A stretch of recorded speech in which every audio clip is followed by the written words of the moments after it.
গতকালকে রাত ২টার দিকে মামা ফোন দিয়ে বলতেছে যে, "কালকে দেশে আসতেছি, সকালবেলা এয়ারপোর্টে চলে আয়।" তো যথারীতি সকালে রেডি হয়ে এয়ারপোর্টে যাওয়ার উদ্দেশ্যে বের হলাম। তারপর হচ্ছে বাস কাউন্টারে যাওয়ার জন্য বাস খুঁজতেছিলাম, যেহেতু বৃষ্টি হচ্ছিল। তো বাস না পেয়ে একটা ভ্যানে উঠে গেলাম। ভ্যানে ওঠার পর দেখলাম আশপাশে বৃষ্টির কারণে অবস্থা খুবই খারাপ এবং কিছুক্ষণ পরে বুঝতে পারলাম যে ভ্যানে ওঠাতে আমার খুব বড় একটা ভুল সিদ্ধান্ত ছিল। কারণ যেহেতু রাস্তায় পানি ছিল বৃষ্টির কারণে, তো বড়, বড় বাস বা ট্রাকগুলো যখন যাচ্ছিল, বৃষ্টির পানি এবং কাদা একদম আমার গায়ে এসে লাগছিল। তখন শার্ট প্যান্টের অবস্থা খুবই খারাপ।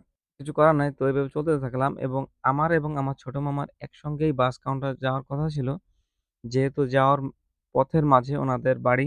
দুঃখের বিষয় ২-৩ পরে দেখলাম যেই বাসে আসতে চাচ্ছিলাম সেই বাসটা হচ্ছে আমায় ক্রস করে মাত্র চলে গেল। যাই হোক এভাবে যেতে, যেতে মামাদের বাড়ির সামনে প্রায় চলে গেলাম। এখান থেকে হচ্ছে ওনাকে মূলত আমার পিক করার কথা ছিল। তবে আমার আগেই উনি চলে গিয়েছে। কারণ হচ্ছে বৃষ্টির মধ্যে গাড়ি পাওয়ার একটা সমস্যা ছিল। তো ওনাদের বাড়ি ক্রস করার কিছুক্ষণ পরেই আমাকে ফোন দিল মামা। ফোন দিয়ে বলতেছে যে, "আমি তোর টিকিট কাটছি বাসের, তুই কোথায়?" আমি বললাম, "আপনি কাটেন, আমি ১-২ মিনিটের মধ্যে আসতেছি।" আমি ১-২ মিনিটের মধ্যে আসলে যেতে পারি নাই। একটু লেট হইছে। এই কারণে ওই বাসটা ছেড়ে দিতে হয় এবং নতুন করে আবার টিকিট কাটি। ন নতুন টিকিট কাটার পরে বাসটা আসার কথা ছিল ১২ টায়। তবে বাসটা হচ্ছে লেট করে ১২:৩০ টায় আসে এবং বাস আসতে, আসতে বৃষ্টি শুরু হয়ে যায়। এই কারণে আর ওই সময়টা দেখাইতে পারি নাই। তো তারপরে বাসে উঠলাম এবং ১:৩০ এর দিকে আমরা মোকশেদপুর মডেল মসজিদের ওখানে চলে গেলাম। তারপরে নামাজের জন্য বিরতি দেওয়া হইলো। বাস থেকে নামলাম। দেখলাম মসজিদটা খুবই সুন্দর এবং ওইখানে তখন হাট ছিল। তো ঘুরে দেখলাম। এরপরে হচ্ছে সময় শেষ হয়ে যাওয়ায় আমরা আবার বাসে ফেরত আসি। গতকালকে আমারও খুব ভালো ঘুম হয় নাই। মামাও মনে হয় ঘুমায় নাই। তো আমি একটু ঘুমানোর চেষ্টা করতেছিলাম। আর ওই বাসায় দেখলাম মামা অলরেডি ঘুমায় গেছে।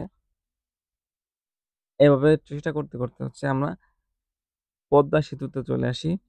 দেখলাম বৃষ্টির কারণে অর্থাৎ বর্ষার সময় এখন তো পদ্মা সেতুতে একদম পুরা পানি ভরা। কোন জায়গায় খালি নাই।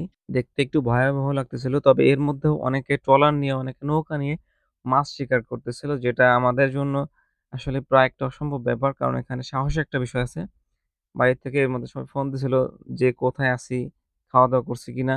সবার সঙ্গে কথাবার্তা বললাম এবং এভাবে করতে, করতে মাঝে আরেকবার ঘুম দিলাম। তারপরে হচ্ছে এয়ারপোর্টে চলে আসলাম। এসে কি হালকা কিছু খাওয়া-দাওয়া করছিলাম। তার মধ্যেই মামা ফোন দিল যে, "আমি এয়ারপোর্টে হচ্ছে ল্যান্ড করছি। তো গাড়ি নিয়ে রেডি হয়ে চলে আসো।" তারপর হচ্ছে গেলাম। এরপরে হচ্ছে আমার ফোনের চার্জ শেষ হয়ে যাওয়ায় পরের অংশটুকু আর দেখাইতে পারি নাই।